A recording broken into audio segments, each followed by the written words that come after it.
마태복음 5장 6절 다 같이 찾겠습니다. 산상수훈에서 예수님께서 이르시기를 마태복음 5장 6절입니다. 마태복음 5, 6, 7장이 산상수훈인데 산상수훈을 시작하시면서 8가지 복에 대해서 먼저 말씀을 시작하셨습니다.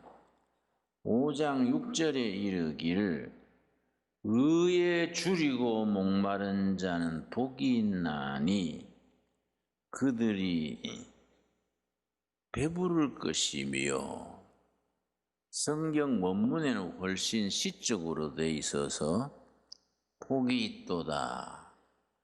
의에 줄이고 목마른 자들이여 그들이 배부르게 될 것이다. 복이 있도다가 헬라어로는 마카리오입니다. 마카리오이 복이 있도다.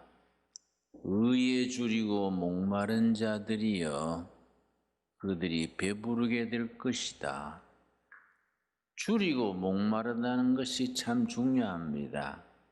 2016년 4년 전에 일본의 노벨 생리의학상을 탄 분이 오시오 요시노리입니다. 오시오 요시노리.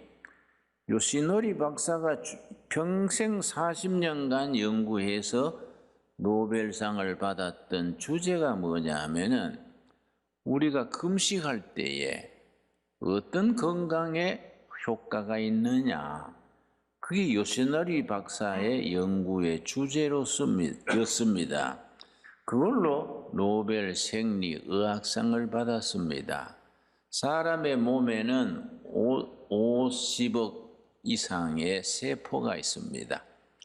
그 세포들이 하나하나가 독립적이면서 공동체로 연결이 되어 있습니다. 그런데 세포가 고장이 나거나 병이 들거나 세포 속에 이물질이 침투하거나 이런 요즘 말하는 코로나균 같은 이런 바이러스가 세포에 침입할 때에 그 세포를 수리하는 수리조가 있습니다. 그 수리조를 시루투인 유전자라 그랬습니다.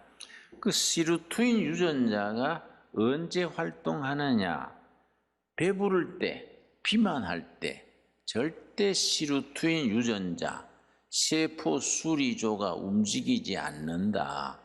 시루투인 유전자가 언제 맹렬하게 활동을 하면서 고장난 세포를 고치고 수리하고 세포 속에 침입해 있는 바이러스를 추방하고 싸워서 이기고 언제 그 활동을 하느냐?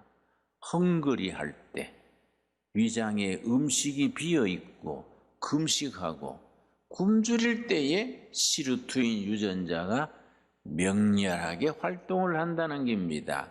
그래서 금식에 대한 의학적 근거, 금식이 왜 건강을 회복시키고 금식이 왜 몸을 새롭게 하는 그 비결, 의학적 근거를 오시오 요시노리 박사가 그걸 밝혀내서 노벨상을 받았습니다. 개인도 교회도 나라도 위기를 만납니다. 그런 위기를 만났을 때에 우리가 어떻게 대처하느냐. 그 유명한 아놀드 토인비 역사학자가 이르기를 역사에는 항상 도전, 챌린지가 있다. 그 도전에 대해서 어떻게 응전, 리스판스 하느냐에 따라서 승패가 결정된다.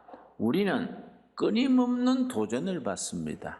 개인도, 교회도, 나라도, 세계도 끊임없는 도전 속에 노출되어 있습니다. 그 도전에 대해서 어떻게 응전하느냐, 어떻게 거기에서 대처해서 그 도전을 꺾고 승리하느냐, 중요한 문제입니다. 토인비 교수가 쓴 역사의 한 연구란 책에는 특별한 이론을 전개했습니다. 한 문명, 한 국가, 한 사회가 아주 위기에 몰렸을 때에 존폐 위기, 멸망이냐 살아 생존이냐 위기에 몰렸을 때에 새로운 바람을 일으켜서 위기를 구해내는 세력은 주왕의 세력이 아니라는 겁니다. 항상 변두리 세력, 변두리에 잠자던 사람들이 분기탱천해서 용기탱천해서 이러다가 나라가 망하겠다, 이러다가는 교회가 망하겠다. 변두리의 세력이 힘을 모아서 힘을 일으켜서 문명을 새롭게 하고 역사를 새롭게 하고 망해가는 역사를 새롭게 한다는 겁니다. 그걸 마지날 파워라고 해서 마지날 주변 세력, 변두리 세력. 여러분 다시 말씀드립니다. 나라나 교회나 위기를 당했을 때 주왕에 잘난 사람, 엘리트, 잘 먹고 잘 사는 엘리트들이 나라를 구하는 게 아니라 변두리의 사람들이 일어나서 주왕을 깨우쳐서 역사를 되살린다. 참 좋은 얘기입니다. 임진왜란 났을 때에 얼마나 우리 조선이 어려웠습니까? 나라의 운명이 풍전등화했습니다.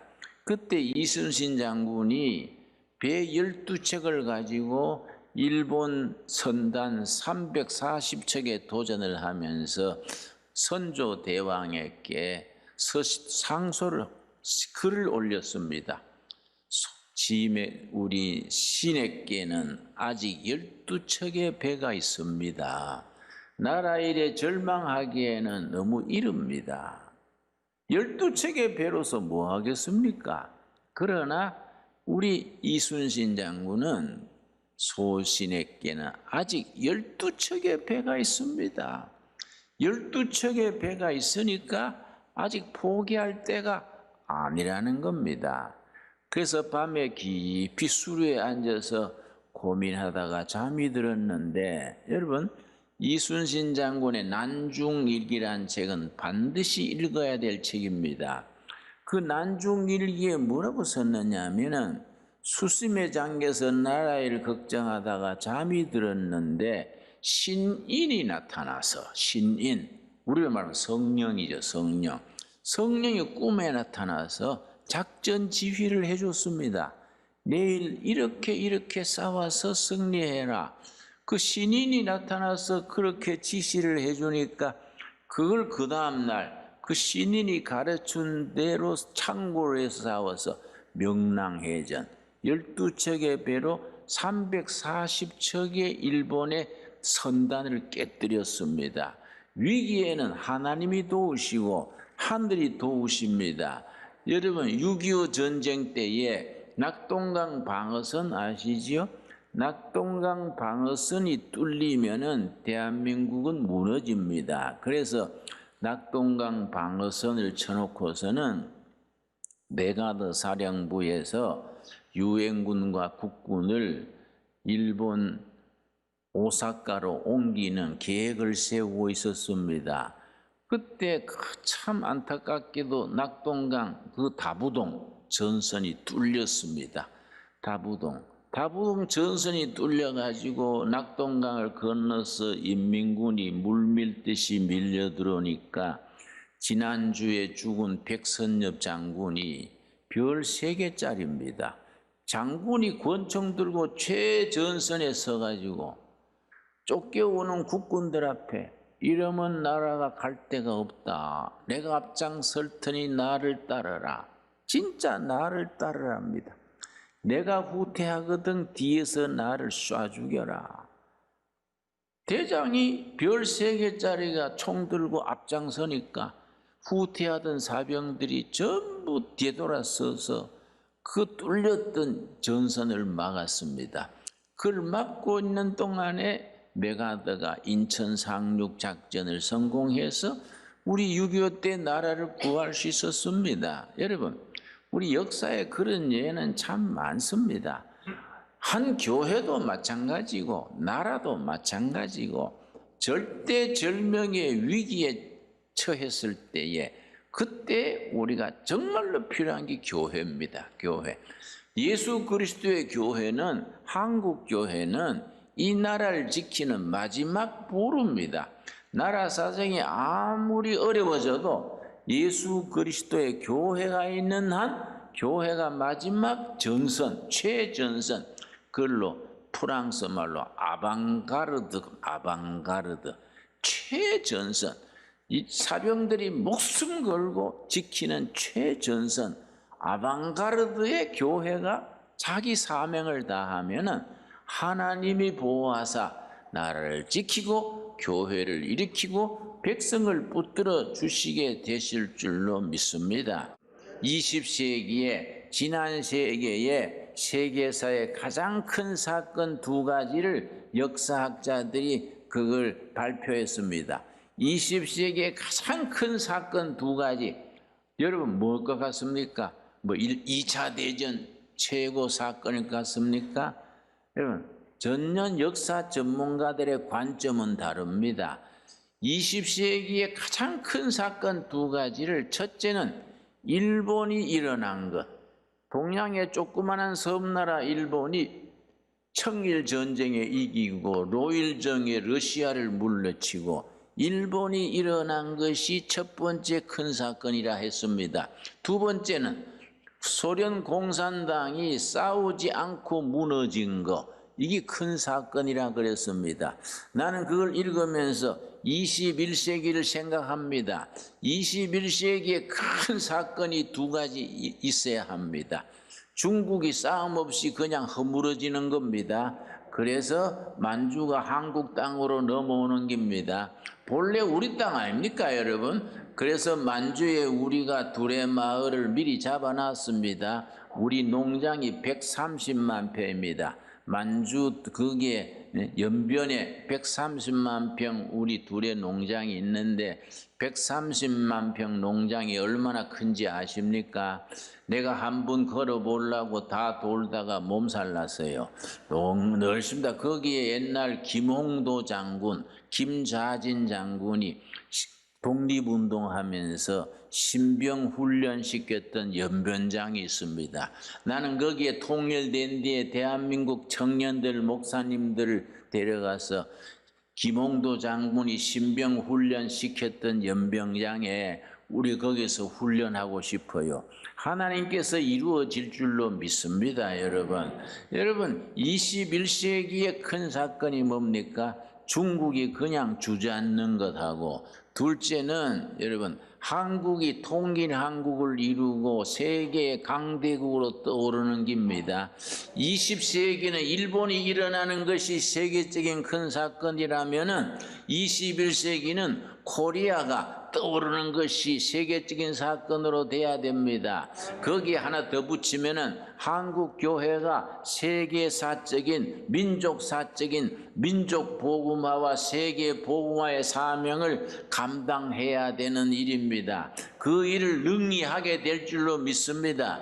우리 생각에는 모든 게 불편하고 모든 것이 힘도 없고 어떻게 될까? 여러분 고개를 갸우뚱할 수 있지요? 여러분 성경에 분명히 말해줍니다. 스가랴 4장 6절 찾겠습니다.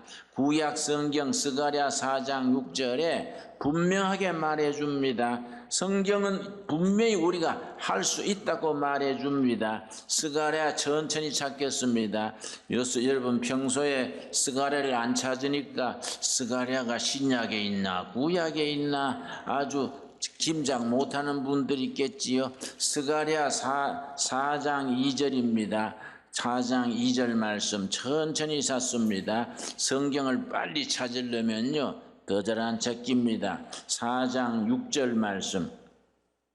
그가 내게 대답하여 이르되 여호와께서 수룹바벨에게 하신 말씀이 이러하니라. 만군의 여호와께서 말씀하시되 이는 힘으로 되지 아니하며 능력으로 되지 아니하고 오직 나의 영으로 되느니라. 이 말씀 아멘 하십니까? 여러분 가슴에 닿습니까? 여호와께서 하나님의 사람 수룹바벨에게 말씀하십니다. 만군의 여호와께서 오늘 우리들에게 말씀하십니다. 오늘 한국교회의 신광두레교회 성도들에게 말씀하십니다. 힘으로 되지 아니하고 능력으로 되지 아니하고, 여러분, 미국은 국방력의 세계 제일입니다. 기술은 아마 일본, 독일이 제일입니다. 중국은 인구 숫자가 제일입니다. 우리 한국은 뭘로 제일이 돼야 되겠습니까? 하나님의 영으로, 성령의 능력으로, 하나님의 영으로, 오직 나의 영으로 되느니라.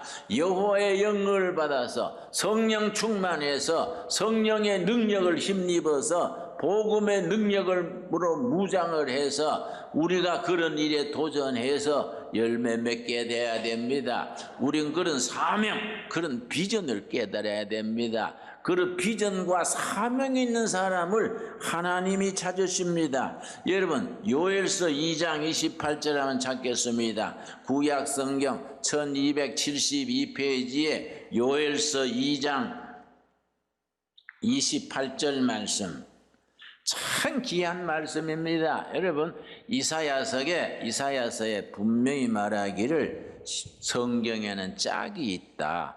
구약의 말씀이 신약의 짝이 있고 신약의 말씀이 구약의 짝이 있다 그랬습니다. 그 짝을 찾아가면서 은혜를 받고 그 시대에 우리들에게 주시는 하나님의 음성을 듣게 되고 하나님이 주시는 사명에 우리 인생을 걸고 순종하게 됩니다. 요엘서 2장 28절, 이스라엘 역사가 가장 불행했던 시기에, 가장 민족이 어려웠던 시기에 하나님의 사람 요엘을 통해서 선포하신 말씀입니다.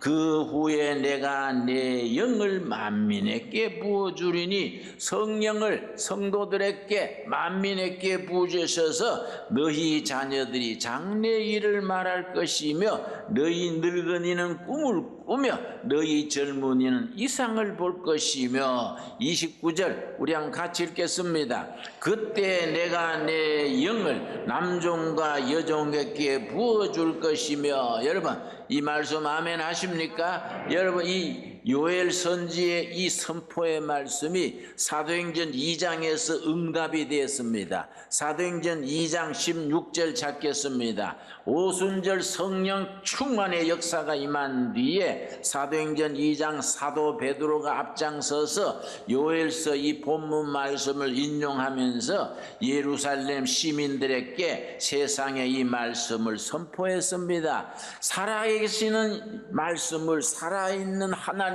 말씀을 백성들에게, 세상을 향해서 선포하는 겁니다. 사도행전 2장 17, 16절 말씀, 이는 곧 선지자 요엘을 통하여 말씀하신 것이 일렀으되. 요엘 선지가 어디서 말했습니까? 요엘서 4장 6절에 말씀하신 그 말씀이 오순절 성령 충만한 역사가 임하여서 교회가 시작되면서, 성령 역사가 시작되면서 요엘서 선지자의 예언이 응답된다는 겁니다. 17절 말씀, 하나님이 말씀하시기를 말세가 내 영을 모든 육체에게 부어주리니 너희의 자녀들은 예언할 것이요. 여러분, 예언이 뭐라 그랬습니까? 예언의 뜻을 분명히 알아야 됩니다. 우리 자녀들이 예언자가 된다 그랬습니다. 무슨 예언자입니까? 길 없는 시대의 길을 찾아서 알려주는 것이 예언입니다. 나라의 길이 없고 교회의 길이 없고 통일의 길이 없고 경제의 길이 없을 때에 하나님께서 성령을 통해서 길 없는 시대에 이것이 길이다, 길을 보여주는 것이 예언입니다. 요한복음에 예수님께서 뭐라고 말씀하셨습니까? 내가 길이요 진리요 생명이다. 아멘 하시지요? 예수님이 길입니다. 길 없는 시대에 길 대신 예수님을 선포해주고 길 없는 시대에 길을 찾아서 알려주는 것이 예언자입니다. 우리 자녀들이 신강두루교회에 와서 하나님이 주시는 성령의 능력으로 길 없는 시대에 길을 선포하는 예언자가 될 수 있어야 됩니다. 그러고 뭐라 그랬습니까? 너희의 전문이든 환상을 보고, 환상이 영어로 비전입니다. 비전, 우리말로 환상, 계시, 영어로 비전입니다. 비전이 백성들을 살립니다. 여러분 잠언 29장 18절에 비전 없는 백성은 망한다 그랬습니다. 비전이 없으면 나라가 망하는 겁니다. 아무리 경제가 풍족하고 뭐 학벌이 좋고 똑똑한 사람이 많아도 개인과 나라와 교회가 나아갈 비전이 없으면 망하는 길로 나간다는 겁니다. 잠언 29장 18절의 말씀입니다. 비전이 뭡니까? 온 국민이, 온 교회가, 기업이며 사원이, 가정에는 식구 모두가 함께 바라보고 나가야 될 미래의 목표, 함께 바라보고 함께 기도하고 함께 소망을 가지고 나아가는 미래의 목표, 미래의 깃발, 그것이 비전입니다. 비전. 이 나라가, 한국 교회가 비전이 없이 허둥지둥할 때에 이것이 길입니다. 이것이 목표입니다. 이 비전을 통해서 통일 한국 시대에 세계 우뚝 솟는 강력한 한국, 온 세계가 박수치는 한국을 만들어 나갑시다. 그 비전입니다. 우리 청년들이 예수님을 통해서 성령을 받아서 비전을 보는 젊은이들이 된다 그랬습니다. 여러분 그런 청년회를 이루어 나가야 되지 않겠습니까? 여러분 교회가 당회 중심, 어른 중심으로 모이면은 그 교회는 미래가 없습니다. 그 교회는 시들어가는 교회입니다. 교회 당회나 어른들이 청년들을 밀어주고 비전을 심어주고 초등 유연주 학생들 앞에 예언자가 되게 하고 그 초등학교 아이들, 지금 뱃속에 있는 아이들에게까지 기도로, 중보 기도로, 투자로 희망을 심어주는 교회가 돼야 됩니다. 너희 늙은이들은 꿈을 꾸리라. 여러분 나 전국에 경로당이 한 7만 개 됩니다. 전국 교회는 한 6만 5천 개, 그 6만 5천 개와 7만 사이에 교회 숫자와 경로당 숫자가 비슷합니다. 여러분 교회당이 경로당처럼 돼서 되겠습니까? 모여가지고 햇소리나 하고 물 같은 막걸리나 마시고 장기나 뜨고 그런 경로당처럼 돼가 되겠습니까? 교회는 꿈을 꾸는 교회가 돼야 됩니다. 너희 늙은이들은 꿈을 꾸리라. 나이 80이든 90이든 하늘나라 갈 때 그까지 꿈을 가지고 그 꿈을 이루기 위해서 인생을 투자하는 그런 늙은이들이 될 수 있어야 합니다. 우리에게 주시는 살아계신 하나님의 살아있는 말씀입니다. 여러분 사도행전 2장 17절 한 목소리로 한번 크게 읽겠습니다. 시작. 하나님이 말씀하시기를 말세 내가 내 영을 모든 육체에 부어주리니 너희의 자녀들은 예언할 것이요 너희의 젊은이들은 환상을 보고 너희의 늙은이들은 꿈을 꾸리라. 바로 오늘 우리들에게 주신 하나님의 말씀으로 받을 수 있게 되길 바랍니다. 옛날에 쓰여진 흘러간 말씀이 아닙니다. 성경 말씀이 흘러간 가요처럼 그렇게 지나간 말씀이 아닙니다. 옛날에 쓰여졌는데 지금 우리에게 주시는 말씀이고 미래에 우리를 이끌어가는 살아있는 말씀입니다. 우리의 살아있는 말씀이 우리에게 영을 부어주셔서 우리 자녀들이 예언할 것이요 우리 젊은이들이 비전을 보게 될 것이요 너희 늙은이들은 꿈을 꾸리라. 그 꿈을 통해서 통일 한국을 이루고 5대양 6대지의 복음을 선교하고 못된 무리들은 저 동해안이나 서해안으로 빌어 넣어버리고 정말로 선한 무리들이 나라를 이끌고 백성들에게 희망을 주고 희망의 꿈을 주고 정말 온 세계에 높임받는 대한민국을 이룰 수 있어야 됩니다. 하나님께서 우리에게 그런 사명을 주시고 그런 비전을 주시고 우리에게 그런 꿈을 주십니다. 여러분 그래서 여러분 연변 두레마을 130만 평 농장을 왜 지었겠습니까? 왜 거기다가 창고를 지으면서도 밑바닥에 파이프를 다 깔았습니다. 북한 피난민들이 넘어오면은 거기에 겨울도 잠을 재우기 위해서 난방을 다 해놨습니다. 여러분 통일된 뒤에 만주에 우리 땅이 되면 가서 예배 드릴 수 있게 되기를 바랍니다. 여러분 우리가 그런 꿈을 꿔야 됩니다. 하나님께서 그렇게 그렇게 이루어 주실 줄 믿습니다. 말세 내가 내 영을 너희 신강돌에게 교인들에게 부어준다. 너희의 자녀들이 길 없는 시대에 길을 선포하는 예언자가 될 것이다.